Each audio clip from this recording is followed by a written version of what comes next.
Je continue. Alors, approche de développement personnel, une offre pléthorique.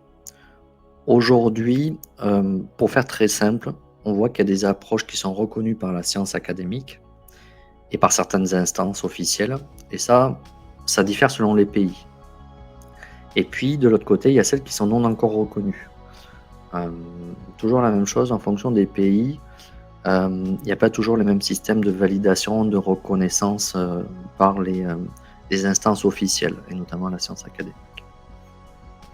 Ce que je vous propose, pour vous donner un ordre d'idée, c'est 3 axes. Donc, dans ces approches de développement personnel, il y a la première chose, c'est la connaissance de soi. Alors sur un plan physique, psychique, émotionnel, et puis ce qui vient de plus en plus, c'est spirituel. Alors spirituel, il faut bien l'entendre au sens déconnecté du religieux, parce que malheureusement, en tout cas dans notre culture française, dans d'autres pays c'est encore un petit peu différent, mais dans notre culture française, on associe le spirituel au religieux, alors que c'est 2 choses différentes, enfin pas différentes, mais qui peuvent se rejoindre, mais qui ne sont pas les mêmes choses. Voilà. Donc la connaissance de soi, les relations interpersonnelles, important. Donc on a des disciplines qui ont beaucoup d'acquaintance pour travailler sur les relations interpersonnelles, comment mieux communiquer, comment mieux être dans l'empathie, dans le ressenti, comment relationner, aborder quelqu'un, etc. Et puis les relations avec l'environnement physique de travail. Ça, c'est quelque chose qui est vraiment important, qui n'est pas forcément toujours très connu. Et il y a des disciplines qui sont très très fortes, qui se développent là-dessus et qui sont très efficaces. Pardon. Alors, des approches reconnues par les instances officielles en France, j'en ai listé quelques-unes. Les TCC, thérapie cognitive comportementale. Alors, on est dans la thérapie, mais dans ces techniques, parce que ce sont des outils, des approches, des postures, qui peuvent être transposables dans le champ du développement personnel, sans être dans le domaine de la thérapie. Quand il n'y a pas de pathologie identifiée, mais quand on veut développer des comportements, on peut utiliser aussi ces TCC. La PNL, programmation neurolinguistique, qui est de plus en plus connue en France en tout cas.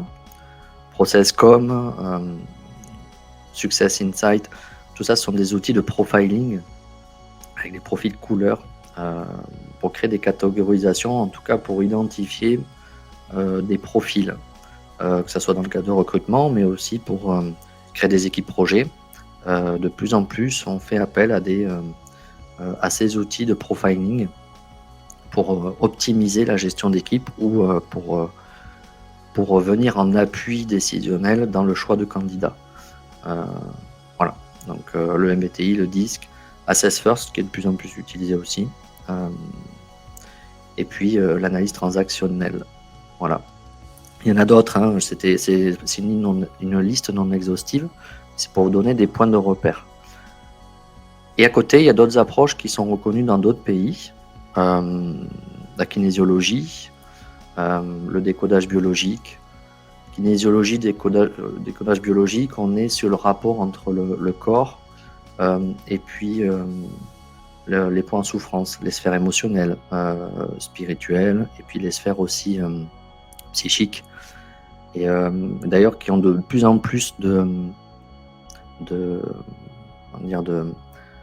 bénéficiaires, parce qu'on passe par le corps. Et le corps, en fait, souvent, en fait, il parle pour nous, hein. Il fait passer des messages sur des choses enfouies, inconscientes, des blocages, des croyances limitantes. Et ça, en ce moment, ça a beaucoup le vent en poupe, parce qu'on est dans une approche globale, holistique. Et c'est ce que je vous disais en préambule. On tend vers des approches beaucoup plus globales, à plein de niveaux, et y compris dans le rapport au développement personnel. La médecine traditionnelle chinoise, avec les méridiens énergétiques et les décodages qu'il peut y avoir sur des tensions et des causes profondes par rapport à ces tensions, qui sont aussi liées à de la kinésiologie du décodage. Donc on est sur des disciplines avec des savoirs qui sont en conjonction.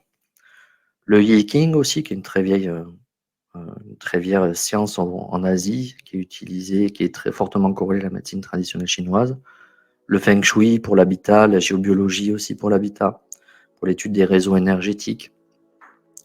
D'ailleurs, en Angleterre, il y a des bâtiments qui sont construits en coopération avec des géobiologues de plus en plus. Ça rentre pas le courant, mais c'est pas quelque chose d'isolé. Et le design humain, mais c'est un outil de profiling qui mixe un petit peu les outils qu'on a vus précédemment avec une approche un peu plus liée à l'énergétique, à la manière d'interagir avec d'autres personnes, avec des caractéristiques très spécifiques, mais qui portent une approche globale, pas que physique, mais liée à la psyché et à l'énergétique.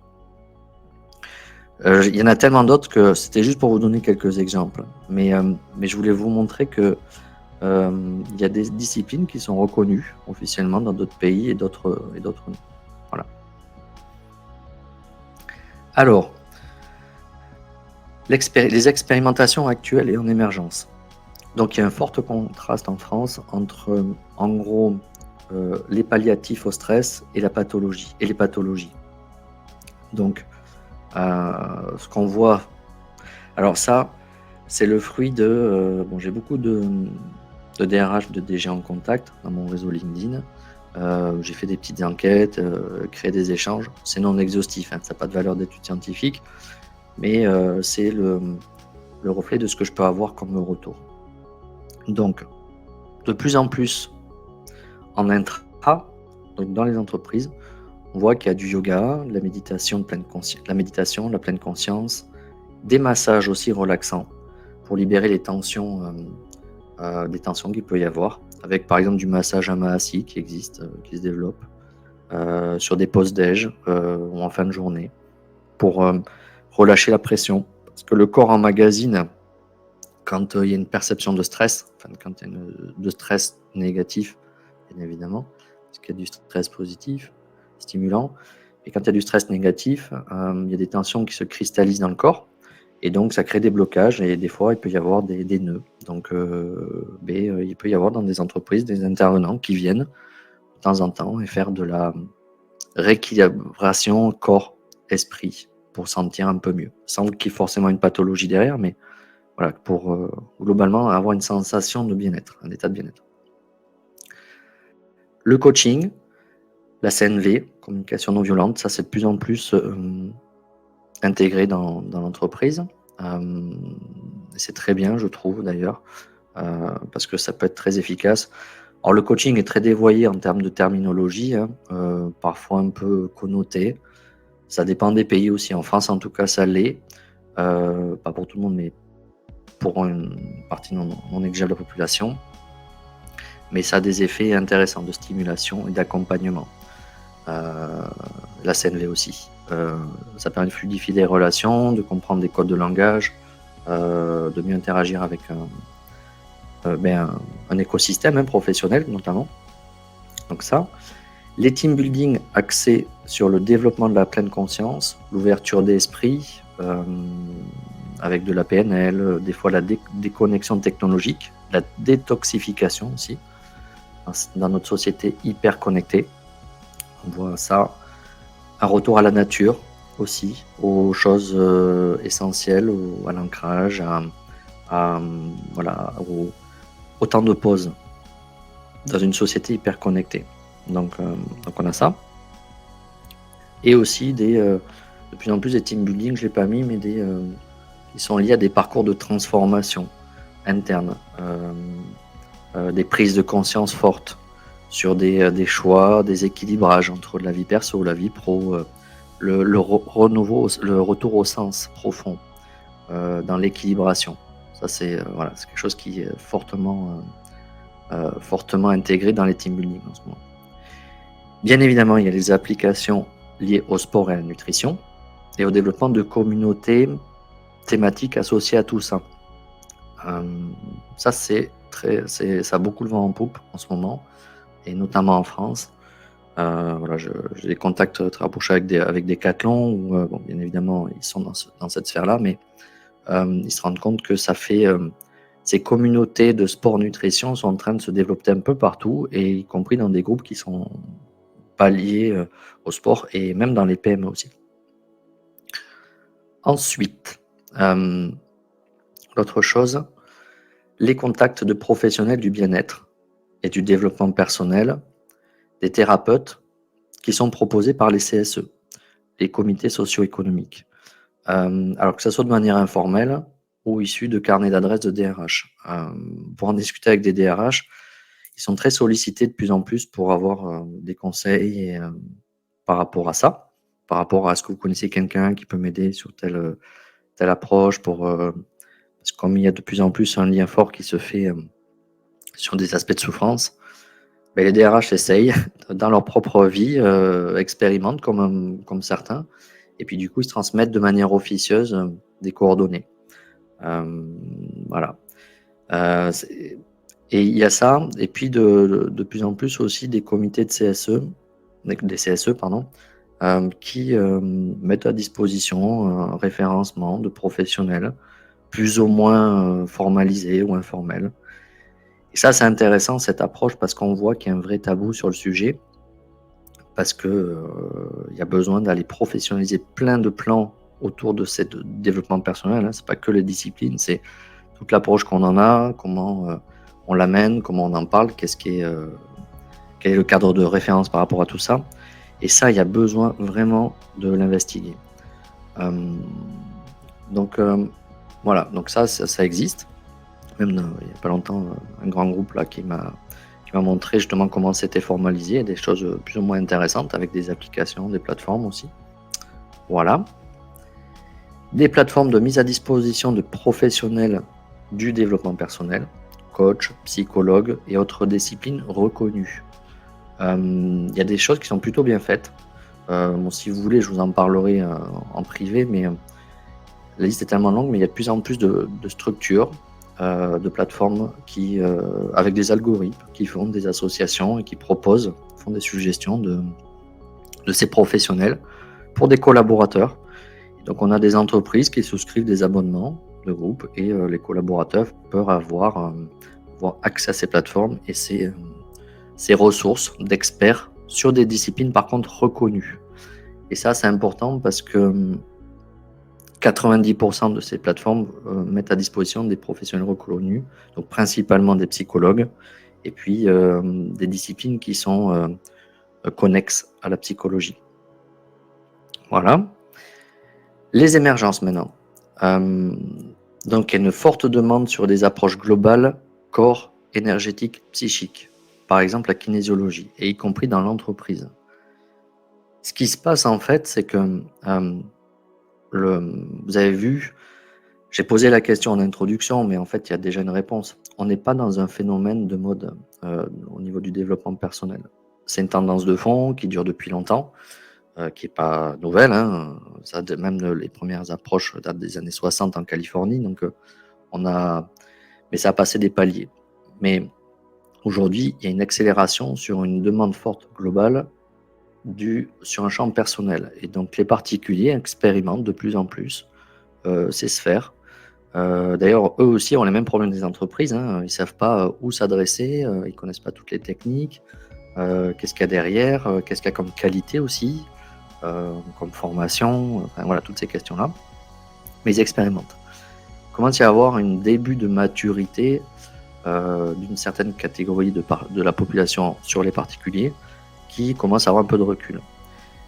Et quand ils viennent en entreprise, souvent, comme ils sont très engagés depuis un moment sur ces approches, ils aimeraient, ne serait-ce que pour en parler dans l'entreprise, voir si l'entreprise peut les aider, soit dans la mise en réseau, soit dans le financement ou le cofinancement de ces approches, ou tout simplement participer à des expérimentations dans le sujet. Donc ça, c'est vraiment quelque chose, des émergences qui sont un peu en sourdine aujourd'hui, mais qui sont dans des fortes demandes et fortes croissances. D'autres choses, c'est tout ce qui est lié à la connaissance de soi, et notamment parce que les collaborateurs sont dans des parcours de vie, de transformation, de changement de poste, de mobilité professionnelle. Et donc, dans ces repositionnements, ils sont en quête de connaissance de qui ils sont.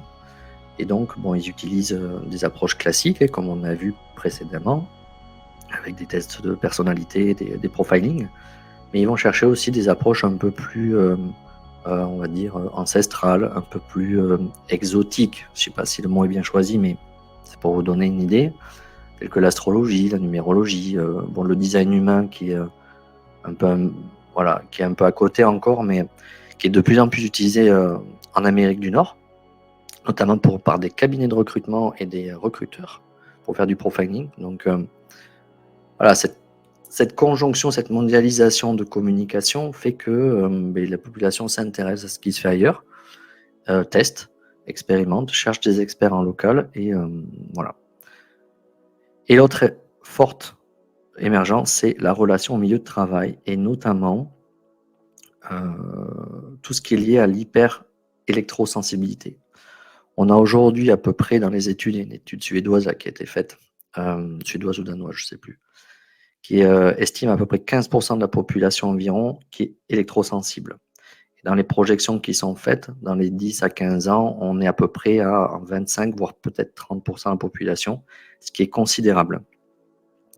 Et ça, c'est dû en fait à ce que les paramètres environnementaux qui sont liés, on parle beaucoup de réchauffement de la planète, mais il y a notamment aussi tout ce qui est hyper connexion, et notamment les corps qui ont du mal à s'acclimater à cette, on appelle ça un électrosmog, c'est-à-dire la foison des flux de relais de communication qui nous traversent, et donc le corps a du mal à se mettre en repos. Et donc en compensation, et même on le voit en épigénétique, il y a des gens qui développent des hyper-électrosensibilités, qui, pour vous donner un petit exemple, un hyper-électrosensible va ne pas pouvoir être dans une pièce où il y a du Wi-Fi. Certains partent des combinaisons qui les amènent à avoir un déchargement de la pollution électromagnétique à la Terre. Donc c'est un calvaire, hein, cette vie. Donc ça, c'est quelque chose qui est en train de se développer avec des nuances dans l'hyper-électrosensibilité, mais qu'il faut appréhender parce qu'on rentre dans le champ de la responsabilité de l'entreprise, notamment sur la condition de travail, au poste de travail. Donc voilà. Et ça, moi j'ai beaucoup creusé la question, c'est passionnant, et il y a plein de choses qui sont possibles pour aménager.